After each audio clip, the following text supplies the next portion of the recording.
Bonjour Audrey. Hello, ça va? Je suis un petit peu fatiguée aujourd'hui, je dois dire, je dois avouer. T'es là, t'es pas là? Je suis là et pas là.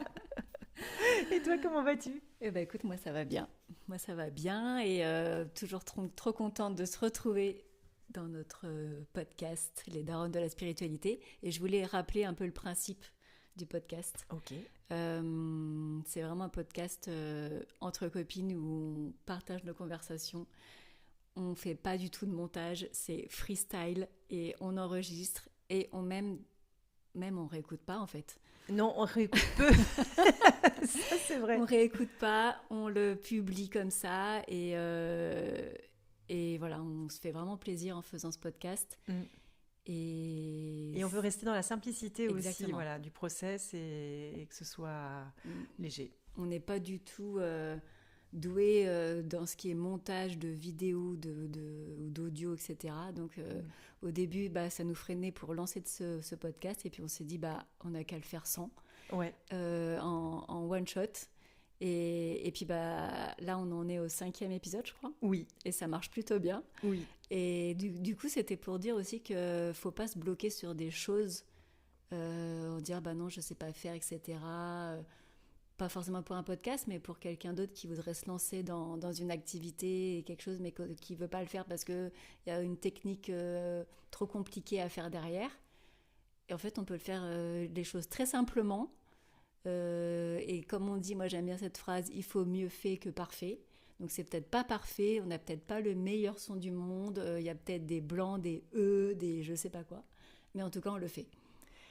Et ça, c'est vrai. Et c'est vrai que c'est ton énergie qui m'a poussée à l'action, parce que moi, je suis une grande procrastineuse qui me fait des montagnes de pensées. Et ça va être notre sujet du jour, les pensées, justement. Ah yes. Et de la façon dont elles nous enchantent ou dont elles nous emprisonnent, Mm. selon. Et il est vrai que ce côté action-réaction, c'est toi qui me l'as apporté. Pourtant, je procrastine aussi beaucoup, hein. Et bah voilà, Mais en tout bon. cas, on s'est bien trouvé pour ça. On se donne l'énergie dont on a besoin l'une et l'autre. Et c'est vrai que c'est une super collaboration. Mm. C'est top. Alors justement, les pensées. Donc moi, je sais pas toi, on avait fait il y a quelques années un atelier ensemble sur le pouvoir de la pensée. Oui, c'était il y a 2 ans.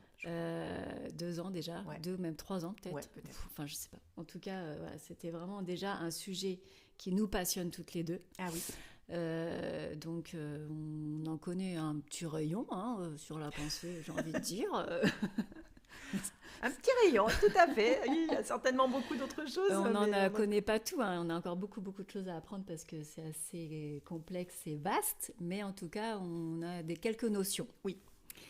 Et donc, on avait envie de parler de ça aujourd'hui parce que pour moi, en tout cas, je sais pas toi, tu me diras, mais pour moi, c'est vraiment le point essentiel, vu qu'on parle beaucoup d'essentiel, à travailler sur soi, c'est sur nos pensées.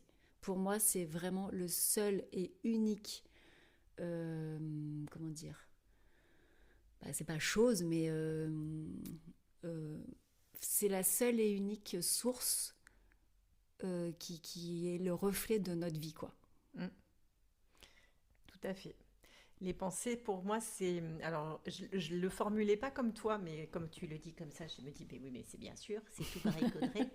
Euh, Moi, je pars plus de mon expérience de vécu. Et ce que je sais, c'est que la méditation que j'ai découverte en 2013, ça a été l'outil le plus puissant de mon expérience de mieux-être. Et que vraiment, en fait, méditer, ça parle de ça, de ces histoires de pensée, de faire de la place dans les pensées, etc. Donc oui, tout ça pour dire que je suis complètement d'accord avec toi. C'est le point, pour moi aussi, sur lequel il faut mettre beaucoup d'attention, d'énergie et de constance pour une vie meilleure. C'est le point essentiel. En Ouais. fait, quels que soient les problèmes que l'on a dans la vie, pour moi, il va se régler quand on a trouvé la pensée qu'il y a derrière ce problème. Des fois, c'est des pensées inconscientes, parce que, enfin, la majorité d'ailleurs, c'est des pensées inconscientes, parce que Si je rappelle les chiffres qu'on nous dit, on aurait 60 à 90 000 pensées par jour. Parmi ça, il y a 95 pensées, c'est les mêmes que la veille. 95%, les mêmes que la 95%. veille. Et 80%, c'est des pensées négatives. Ouais. Donc, du coup, évidemment, sur 60 à 90 000 pensées par jour, autant vous dire qu'il y en a un paquet qui sont inconscientes.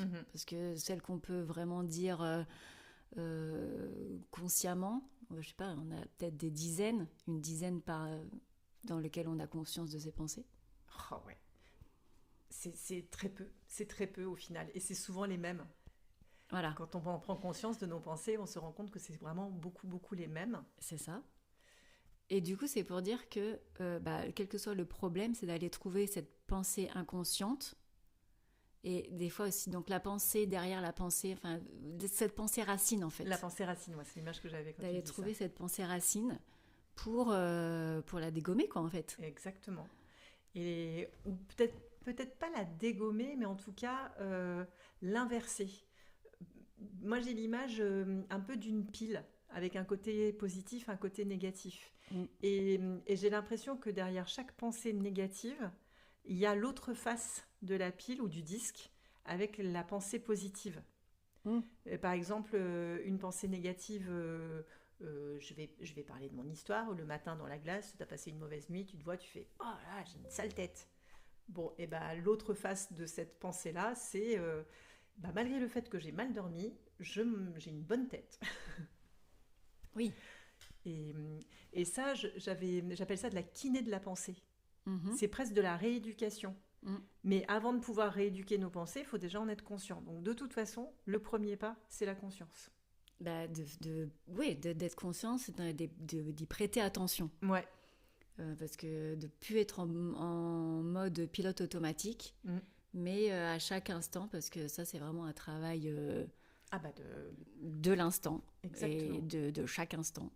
De voir un petit peu les pensées qui nous traversent. Et on n'est pas obligé de se mettre en tailleur et en méditation pour faire ça. Parce que c'est le principe même de la pleine conscience, c'est que tout ce que tu fais dans la journée, tu peux à un moment donné tourner le focal de l'attention, qui est la plupart du temps tournée vers l'extérieur, tu la ramènes vers l'intérieur et tu observes tes pensées. Il ne s'agit pas de les arrêter. Impossible. C'est impossible, et puis il y en aura toujours derrière, c'est vraiment pas le but d'arrêter de penser, mais c'est juste de les observer. Parce que quand on les observe, on devient le témoin. Et le témoin, il n'est plus investi dans le bazar. Il observe. Tout à fait. Et moi, j'aime bien aussi rappeler un peu la différence qu'il peut y avoir entre une pensée et une idée. Ah oui, ça c'est vachement bien. Vas-y, raconte. Voilà, j'explique souvent quand je fais des ateliers ou même avec mes clients, qui sont en général des femmes, la différence entre la pensée et l'idée. C'est-à-dire que pour moi, quand on a une idée, ça vient comme ça, comme un cheveu sur la soupe, pour dire l'expression. Mais tac, on a une idée qui vient d'un coup. Ça dure quelques secondes et après, on a les pensées qui arrivent. Donc, je sais pas, par exemple, une idée toute simple, tu sors de chez toi, il pleut pas, il fait beau, mais tu as quand même l'idée de prendre ton parapluie. Tu as l'idée qui te traverse comme ça, une seconde. Ok. Hop, tu as ton mental qui arrive par-dessus, tes pensées qui disent « non, c'est bon, attends, c'est grand soleil, on va pas s'encombrer avec le parapluie, nanana. » Ah ouais, c'est bon, laisse tomber. Tu pars. 3 heures après, ça se couvre, paf, il pleut. Et là, tu te dis, je suis sûre que c'est arrivé à tout le monde qui va nous écouter. Ah oui, c'est vrai, je me le suis dit. J'y avais pensé, nanana, sans forcément le parapluie, mais en tout cas, ça nous est tous arrivé de dire, ah ben, j'y avais pensé. Et puis, je me suis dit que c'était pas la peine. Oui. Donc voilà, c'est ça vraiment la différence entre l'idée et la pensée. Est-ce que tu appelles une idée ici, c'est la même chose qu'une intuition au final? Ouais.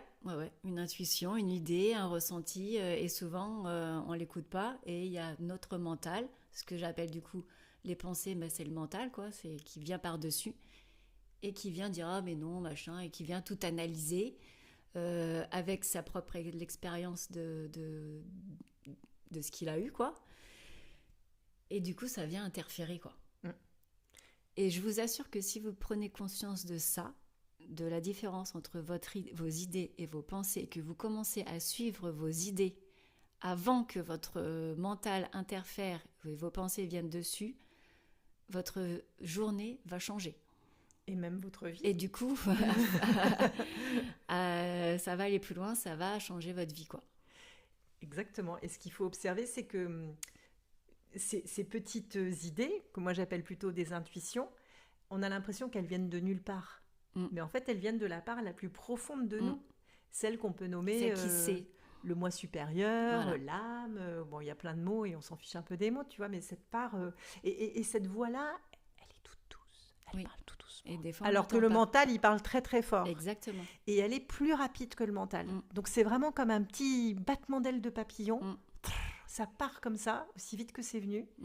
Et on les a tous, tout le monde, on est tous égaux là-dessus. On a autant d'intuition, d'idées les uns que les autres. Mais on n'a pas la même qualité d'attention. Voilà, d'écoute. Et ça me fait penser à une phrase dans Conversation avec Dieu, où il dit, je ne sais plus comment, où Dieu dit, mais je parle à tout le monde, mais personne n'écoute. Voilà, c'est ça. En fait, le truc, c'est qu'on ne prend pas le temps et on ne nous a pas appris à écouter cette petite voix qui est à l'intérieur de tout le monde. Et on nous a plutôt appris à ne pas l'écouter. Oui, quelque part. On peut même dire ça. Effectivement. J'aurais envie de dire. Attention, Audrey va piquer. Non, mais c'est vrai, on ne nous a pas appris et on ne nous invite pas du tout à le faire dans notre société occidentale. Mais on y a tous accès. En tout cas, c'est pour dire qu'on est... Voilà, il n'y a pas de... Ah oui, toi, tu as de l'intuition, moi, j'en ai pas. Ça, non, pas du tout. C'est vraiment... Donc, vous prenez conscience de ça, de la différence entre vos idées et vos pensées.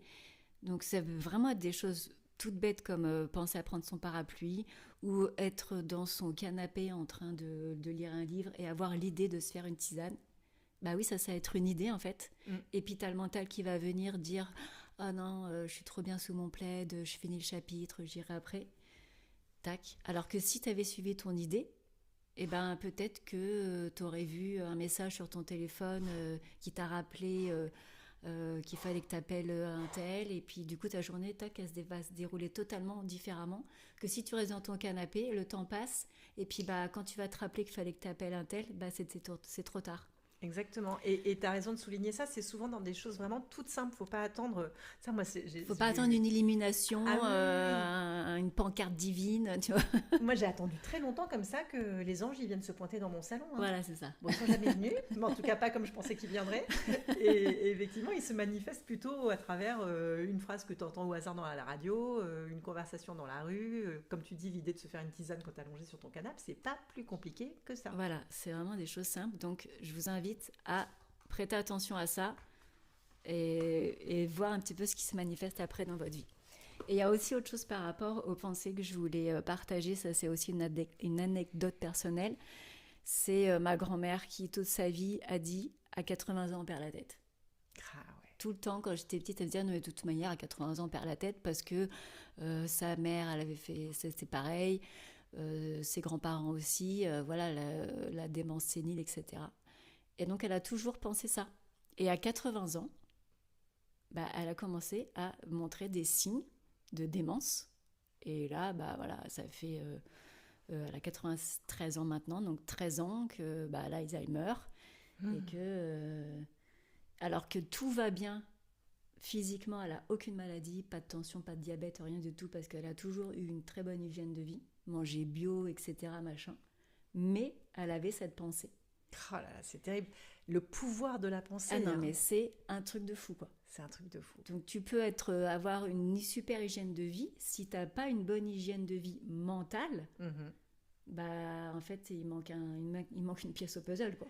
C'est ça, et ça faisait partie des sujets qu'on voulait aborder, mais en fait, tout ça est relié, et en fait, c'est la même chose, mais avec des points d'accès différents. Quand on parlait que notre monde intérieur se reflétait dans notre maison, dans notre monde extérieur, surtout toi, Audrey, qui est très sensible à ton lieu de vie, et on a parlé souvent surtout quand tu es rentrée de Bali, tu me disais, en fait, ça a changé pas mal ma façon de voir les choses, parce qu'au final, ils vivent une spiritualité beaucoup plus simple, parce que même si c'est le bazar autour d'eux, à l'intérieur, dans leur monde intérieur, c'est la paix, c'est l'harmonie. Et c'est vrai que tu peux avoir une maison qui est nickel. D'ailleurs, ça, je voulais vous partager cette anecdote. Cet été, j'ai visité des appartes avec ma grande sœur qui cherche un appart en ce moment, enfin bref. Et on va visiter un appart où la déco était vraiment canon. Déco de magazine. Tu prends des photos, tu mets dans un magazine de déco, tu fais waouh. Mais je me sentais vraiment pas bien du tout dans cet appart.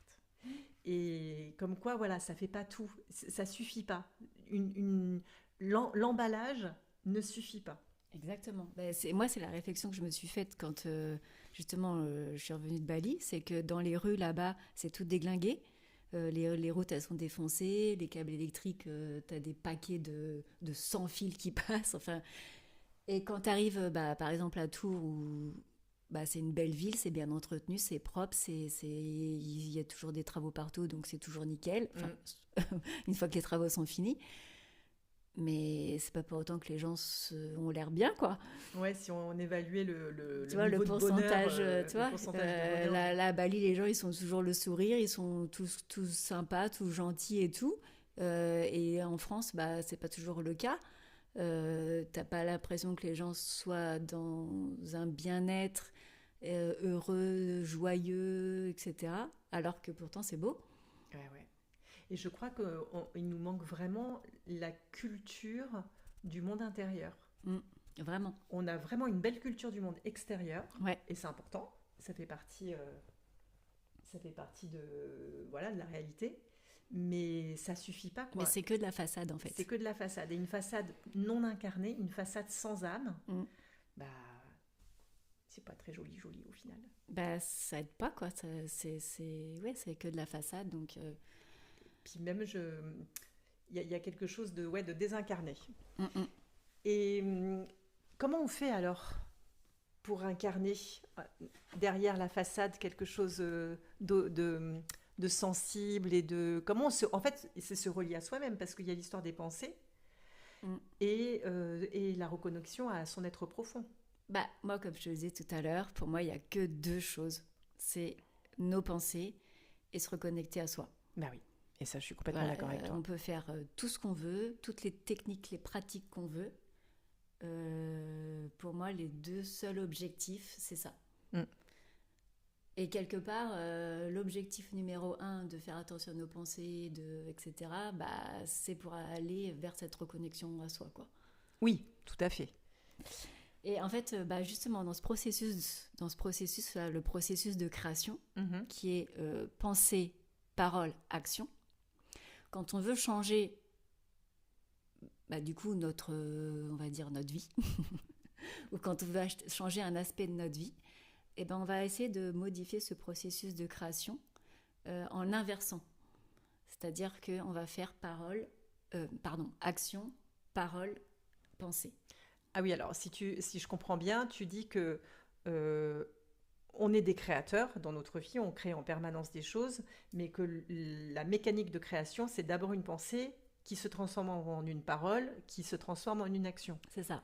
Et que si tu veux inverser la vapeur, on va commencer par changer le bout de la chaîne, c'est-à-dire l'action. Ok. Ouais. Alors, vas-y, comment tu fais ? Par exemple, moi, j'aime bien cet outil-là que je parle actuellement sur Instagram beaucoup. C'est le défi des 21 jours sans plainte. Ah oui, oh là là, ça, c'est pas facile. Même si, au-delà des plaintes, des jugements, des critiques, etc., c'est vraiment un outil très intéressant pour prendre conscience de nos pensées.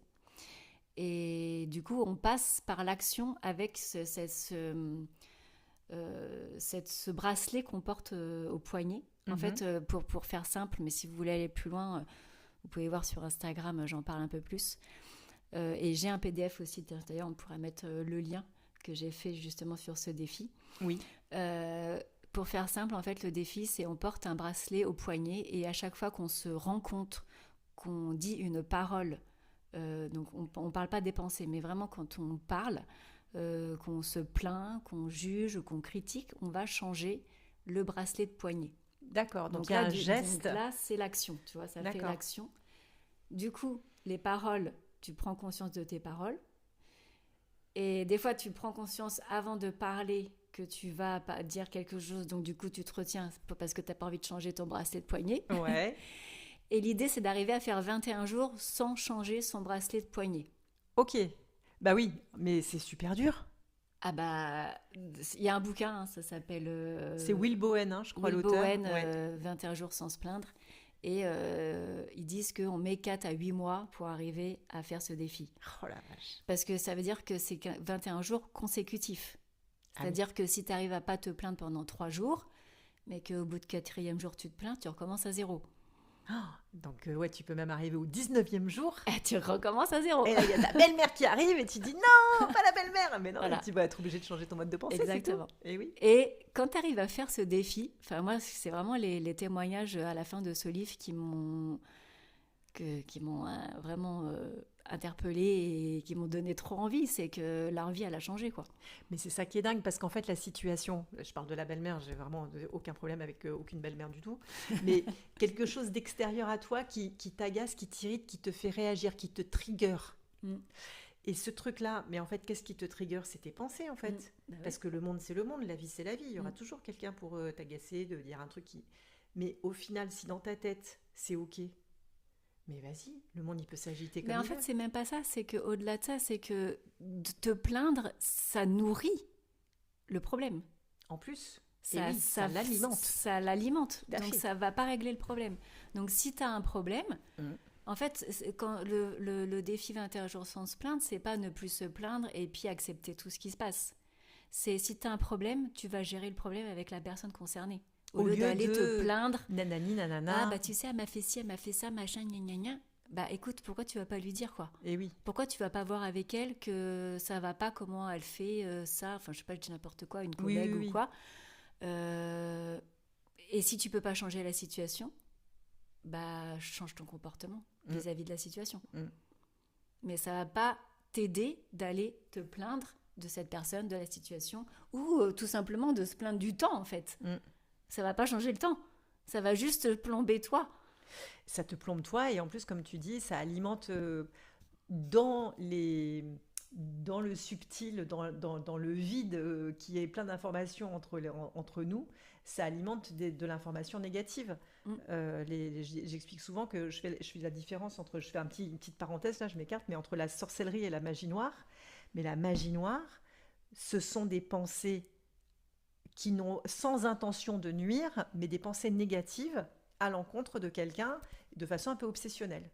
Et à force de penser à cette personne de façon obsessionnelle en négatif, ça va créer des blocages énergétiques dans l'aura de la personne.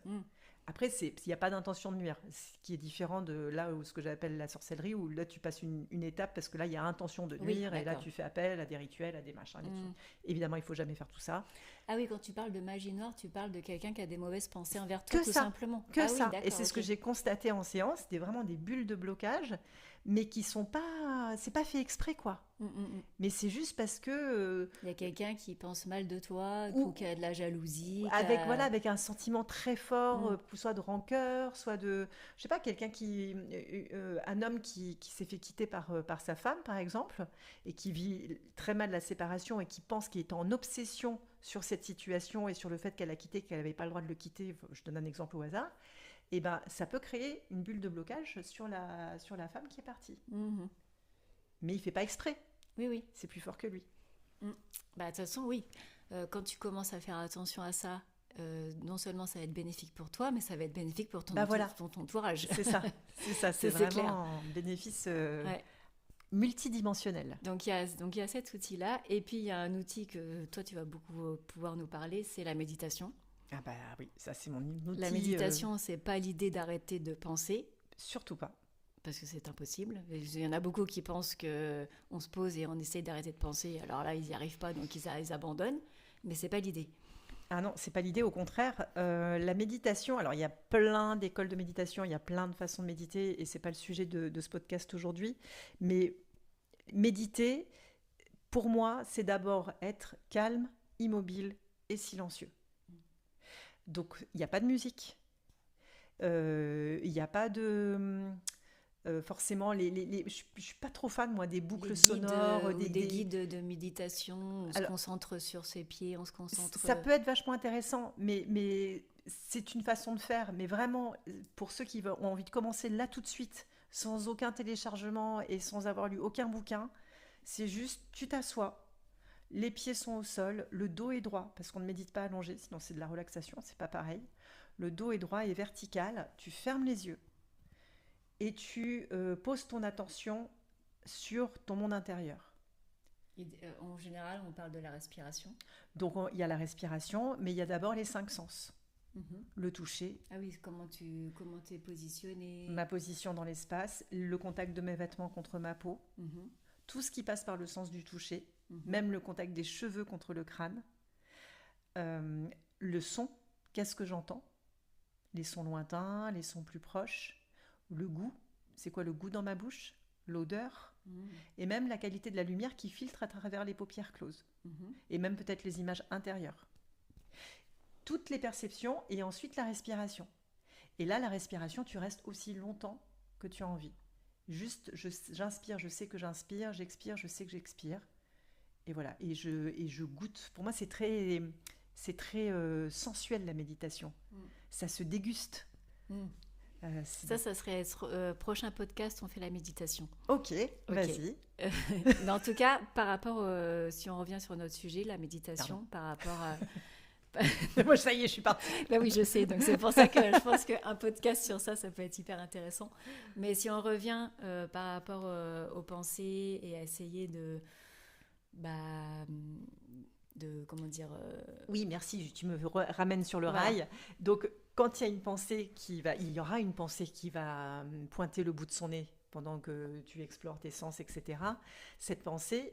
Il ne s'agit même pas de la chasser, il ne s'agit même pas de la dissoudre, il s'agit juste de la reconnaître. Ah, je te vois. Voilà. Et c'est tout. Sans l'alimenter. Si par exemple la pensée c'est j'ai un truc à faire dans 5 minutes, je ne sais pas combien de temps il me reste à méditer, bon, je te vois. Mais je reviens à mes sensations et à ma respiration. Et du coup, ça serait quoi les bienfaits de la méditation justement sur...